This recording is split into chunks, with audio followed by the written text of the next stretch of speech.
O mundo está condenado. Companheiros que passaram pelo inferno e voltaram, os 10 cavaleiros mais fortes que guardavam o continente esgotaram toda a sua força de vida e mana. Acima dos vastos trechos de terra contaminada, apenas a morte permanecia. E tudo isso foi causado por uma única entidade, o comandante demoníaco Gula. Gula então olha para o jovem guerreiro e pergunta se seu nome é Tini. Cansado, Tini olha para Gula e fica em silêncio.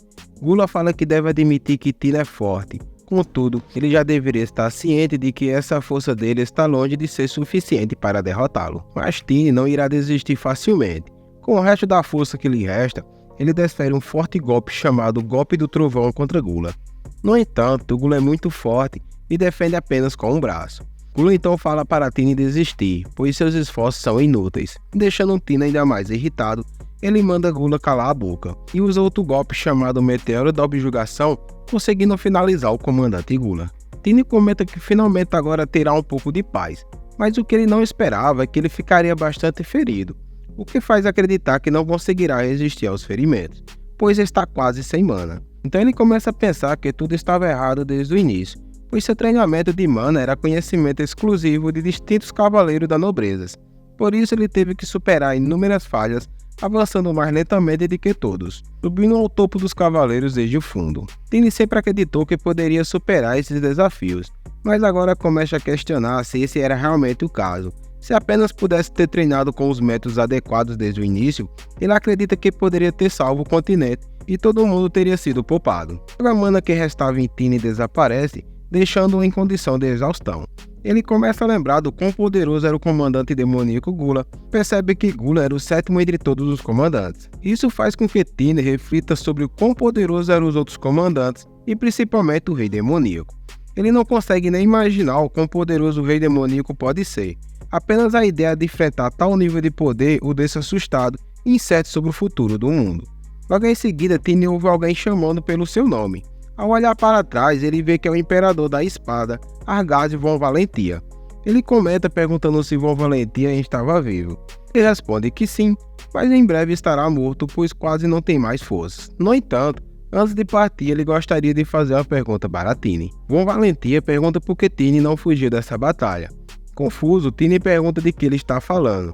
Von Valentia fala que uma vez ouviu dizer que Tini era uma criança das favelas, questiona que ele não teria nada para proteger, e que as coisas devem ter sido muito difíceis para ele. Então Tini comenta que havia ficado curioso para saber sobre o que ele gostaria de perguntar, mas sente vergonha, pois odeia se sentir mais inadequado do que a maioria.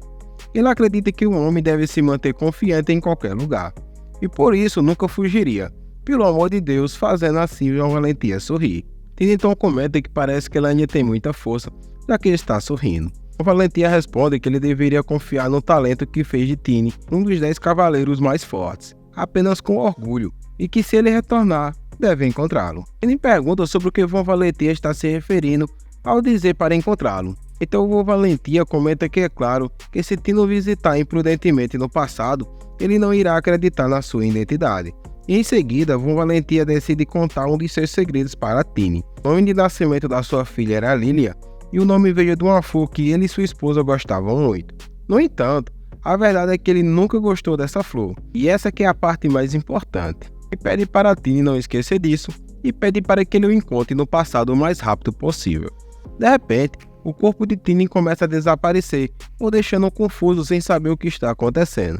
Tudo fica escuro, parece que sua consciência está desaparecendo, fazendo ele acreditar que está morrendo. De repente, Tini acorda em um quarto e começa a perceber que é um lugar familiar. Então ele começa a pensar que pode ter morrido e está sonhando. Isso foi um sonho, ele acredita que terá que passar por tudo isso novamente, revivendo um passado tão ruim, relembrando dolorosamente o momento em que o corpo da sua irmã foi levado depois que ela faleceu. Ele teme que esteja revivendo esse momento e que tudo volte a acontecer. Reabrindo feridas antigas, a confusão e a angústia tomam conta de Tini e ele não sabe ao certo o que está acontecendo com ele, se é realidade ou apenas um sonho perturbador. E começa a ouvir alguém comentando que estava bastante irritado com a Irina, pois ela havia escondido um anel de ouro. Logo Tini lembra que na verdade quem havia escondido o anel de ouro tinha sido ele mesmo, mas quando eles descobriram, sua irmã havia sido espancada em seu lugar enquanto tentava protegê-lo. Em seguida, dois homens entram pela porta, comentando que fizeram besteira no Wolf por causa de Irina, e que precisava dar uma lição para que ela não faça mais isso. Um deles chuta a cadeira em que Irina estava, mandando ela se levantar.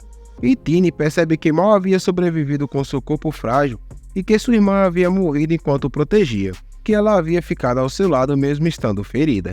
Ao ver Irina caída no chão, um dos homens comenta que ela havia caído com apenas um chute. Então o outro começa a rir, perguntando se ela havia gostado do seu chute poderoso. Tina, ao ver sua irmã nessa situação, lembra que mesmo sabendo que ela estava morta, os homens não pararam e até tentaram levar o corpo dela. Mas dessa vez será diferente, pois aparentemente ela havia tido uma segunda chance de mudar seu passado. Um dos homens comenta que Irina está morta e pergunta por que ele quer levar. O outro homem comenta que existem alguns caras doentes que gostam de corpos de mortos, e sem falar que o corpo dela pode valer uma grana. Tini, desesperado, manda eles pararem e começa a fazer uma força para se mover, na tentativa de ajudar sua irmã.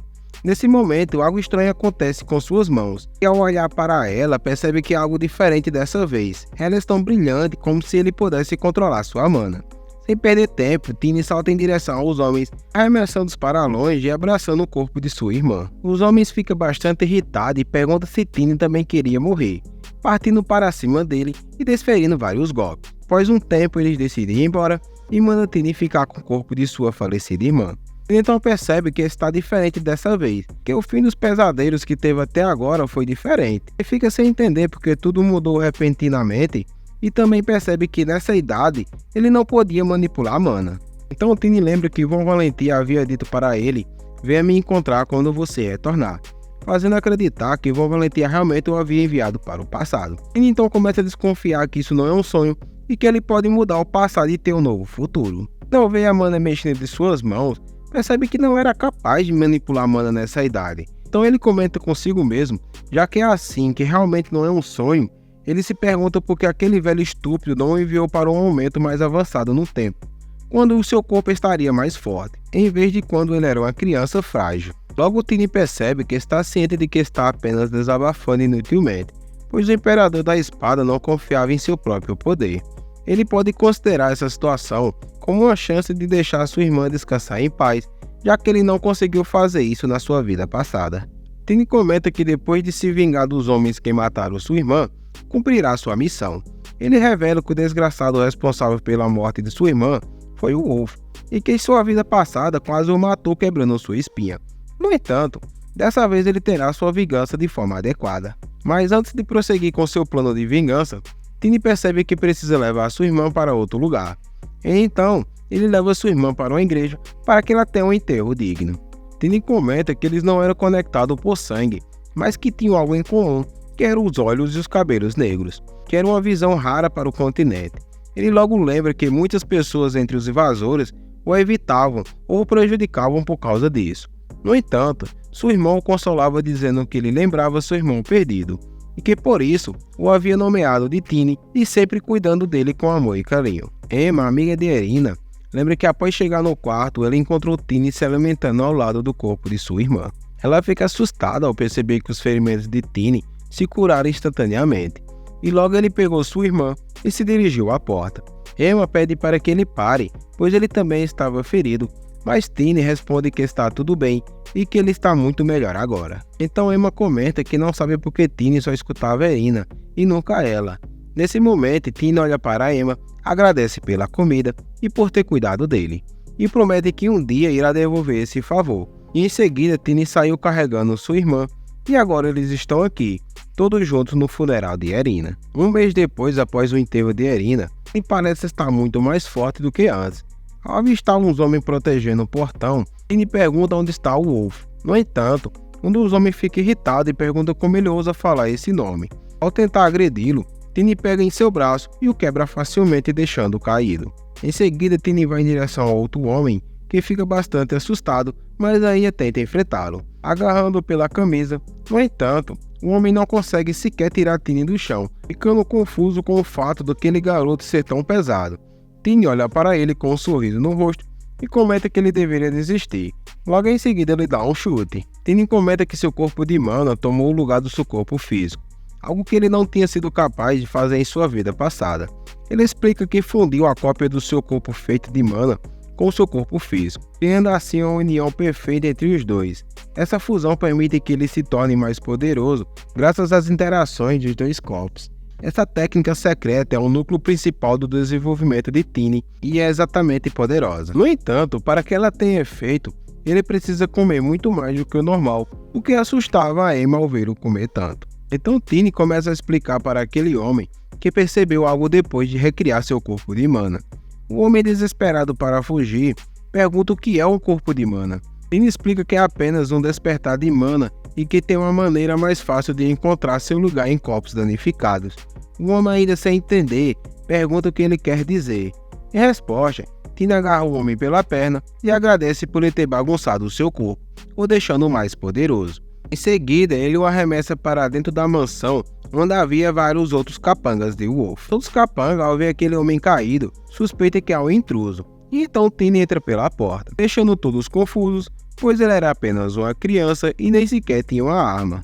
Então rapidamente Tiny pega um deles pela perna e com um sorriso assustador comenta que ele tem uma bem aqui. O homem fica desesperado, mas Tiny começa a girá-lo, atingindo todos ao redor, eliminando-os facilmente. Em seguida, Tiny olha para cima e vê os irmãos Renders, que apenas o observavam. Ele comenta que só restaram eles, pedindo para que eles desçam. Um dos irmãos Renders saca sua espada e diz que irá parti-la em dois, mas logo percebe que Tiny é um usuário de mana. Ele sugere vendê-lo por um alto valor, mas Tiny não está muito preocupado e lembra que seu mestre o ensinou a utilizar os punhos de luta em vez de usar o corpo de seus adversários. Quando os irmãos Renders tentam atacá-lo por trás, Tiny rapidamente se esquiva e contra-ataca com um golpe certeiro, atingindo um dos irmãos Render ou eliminando, mas antes que o outro possa fazer algo, ele também é atingido por Tiny, também sendo eliminado. Tiny começa a lembrar de sua batalha com o Wolf e recorda que ficou muito surpreso em sua vida passada ao encontrá-lo, pois o Wolf era um cafetão em uma zona remota, pertencia à tribo dos Homens Besta, considerada a melhor entre as raças demi-humanos. O lobisomem prata puro era especial, pois tinha o traço normalmente manifestado em linhagem direta da família real dos Homens Besta. E relembra que foi muito difícil matá-lo naquela vida passada, e que na época nem sequer sabia o motivo de encontrar um lobo prata naquele lugar. Wolf se aproxima de Tiny e pergunta se foi ele que havia derrotado todos os seus capangas. Tiny então o insulta perguntando se ele não é inteligente o suficiente para perceber.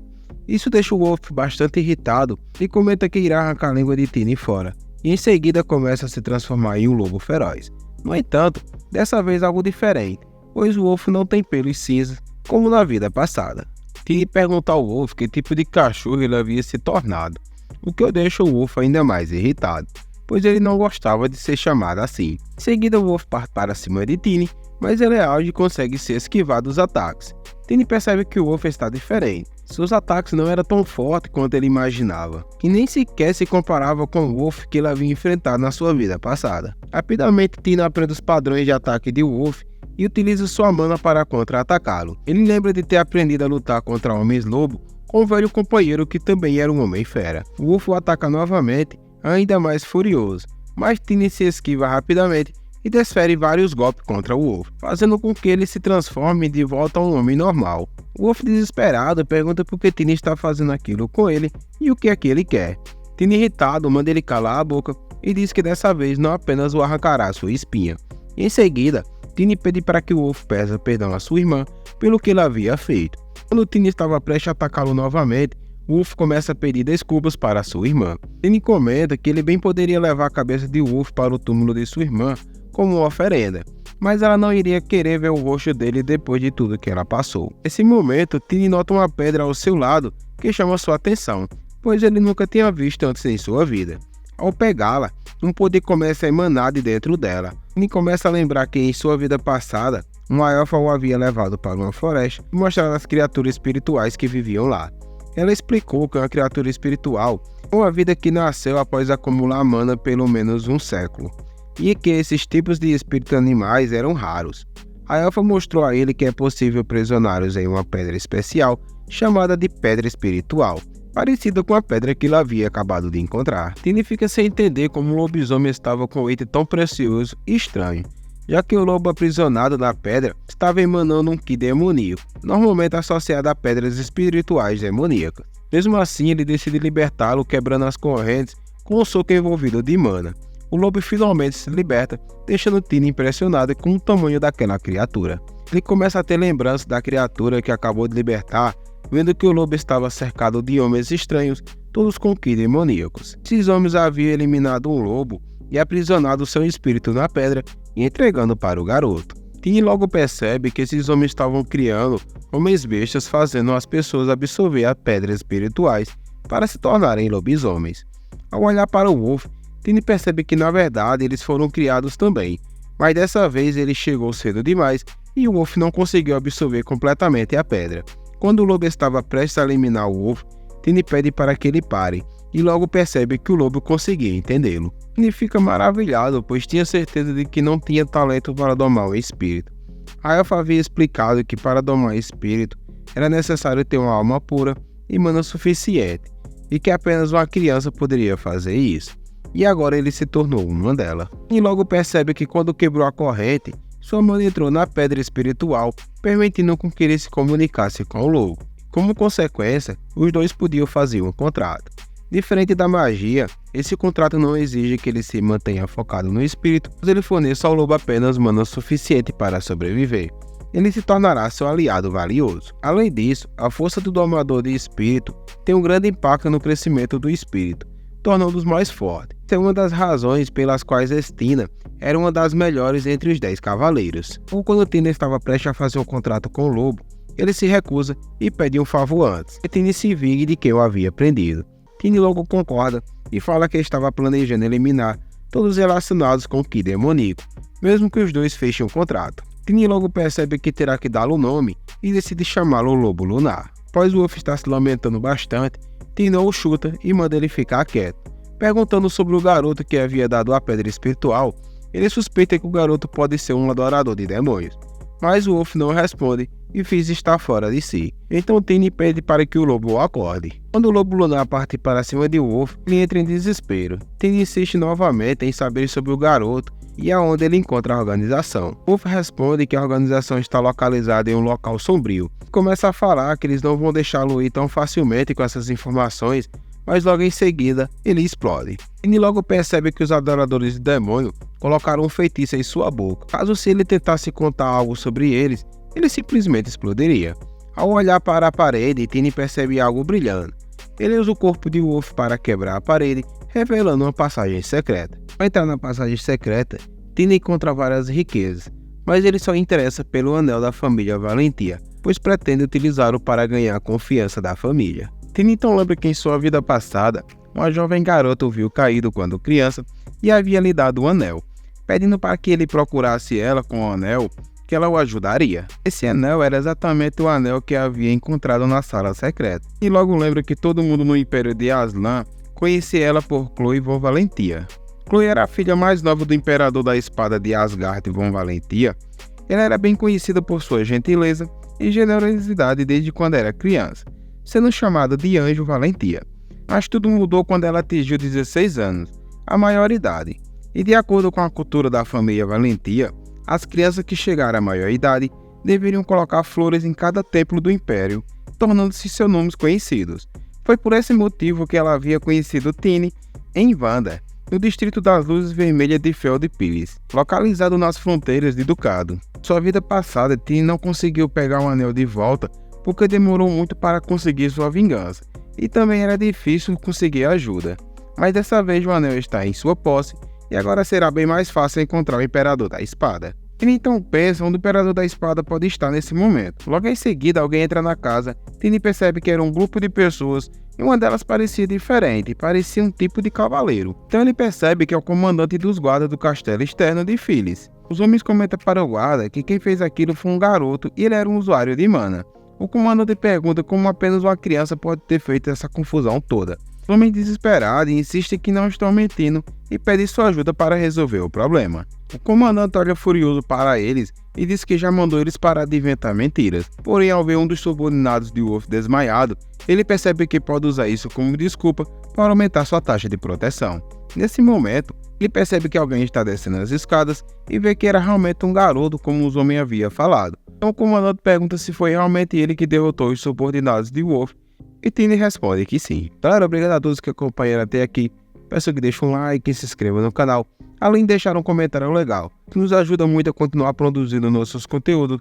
Agradeço a todos e até a próxima aventura.